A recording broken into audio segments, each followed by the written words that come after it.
Anybody else ever do that thing where they're like, oops, I just picked up a whole bunch of analog equipment. Like here, I just picked this up. It's the RNC really nice compressor.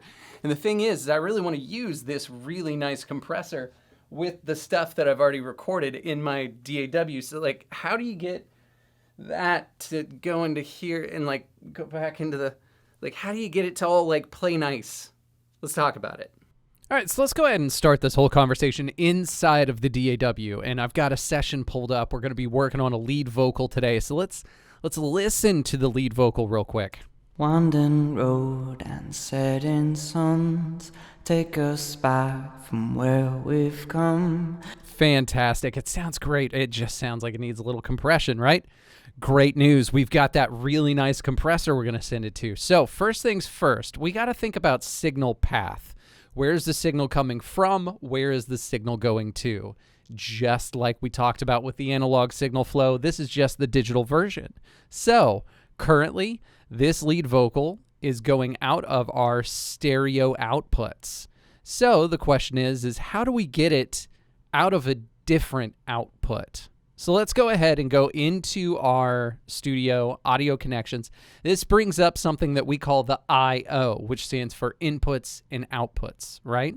And so the first thing that I'm going to do is with my particular interface, I have these other line outputs that I can use. So I'm going to go to my output tab here. I'm going to add a bus.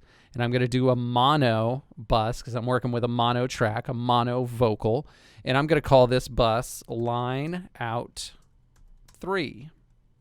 Perfect. I'm going to add that bus. And Cubase is really smart to just use the next one in line, so the next device port here.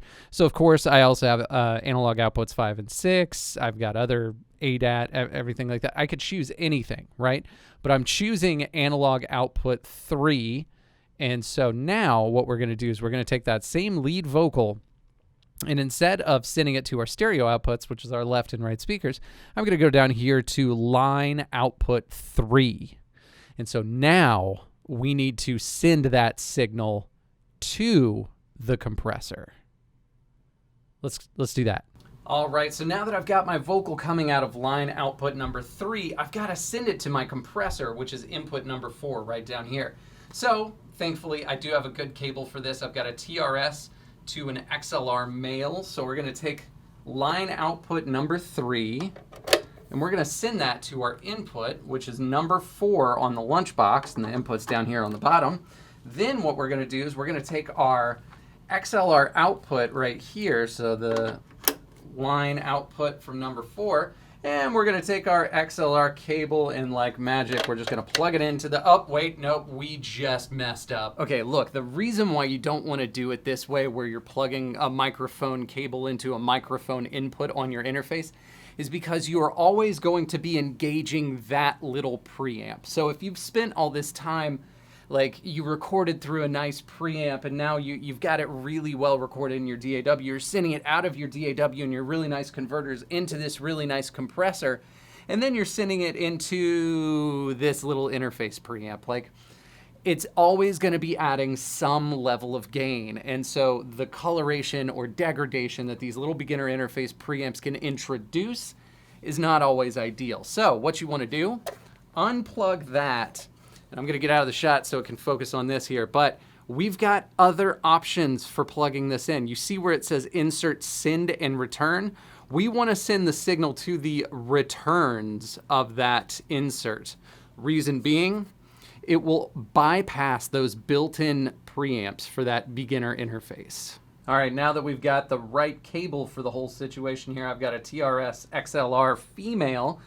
This is what we're going to do. So we're going to take the output from the compressor, output 4, and we're going to go, instead of into the microphone input, we're actually going to go right here into the insert. And what that's going to do is the insert return actually bypasses that little preamp right there, and it will go straight to the converters. Your chain is only as strong as its weakest link. Okay, so now that we know where our lead vocal is going and we've got it plugged into the compressor and the compressor is now going back into our interface, let's set up a track for that compressor return. Now, every single DAW is going to be slightly different with how you do this. For Cubase, you literally just double click where there's open space, and we're going to call this track comp returns or comp ret. That's fine. And we're just going to drag that up by the track that we were working on. So many violin tracks in this. All right, perfect. Let's make it a little bigger here. And now what we've got is the lead vocal going out of line output 3. It's going into the compressor. The compressor is then going into a stereo in left, which is just line input 1. That's all that is, really.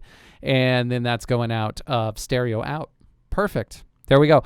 What I'm going to do now, I'm just going to hit play, and we're going to make some adjustments on the compressor, and then we'll record it. We'll commit it.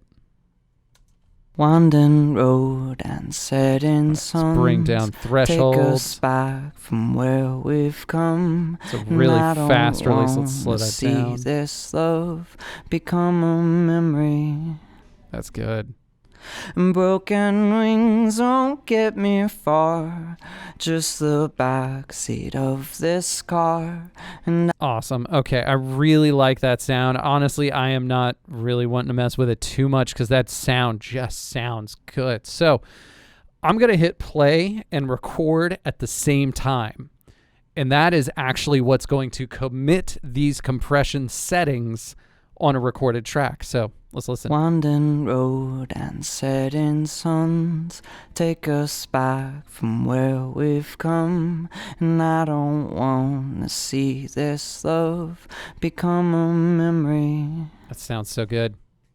Broken wings won't get me far. That's fantastic. And now, as you can see, what we've got is up top, we've got a vocal, and I'll move that back to stereo output so it's no longer going to the compressor here. And there we go. Perfect. Okay. Now let's listen to the vocal dry with no compression.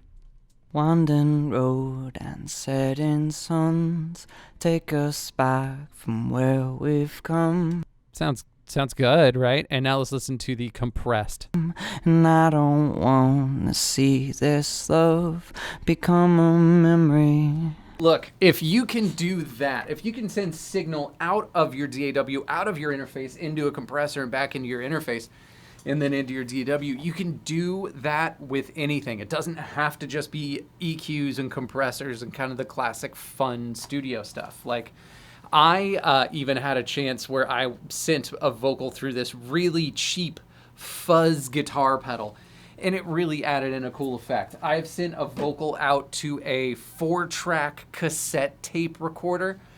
That was a really cool effect too. I've sent a vocal out to a guitar amp, cranked up that guitar amp, and recorded the sound of that guitar amp in the room. And that was a killer sound is what, look, there is no limitation to what you can do as long as you understand the signal routing inside of your DAW. So this was a lot of fun to make. I'm going to do more of these.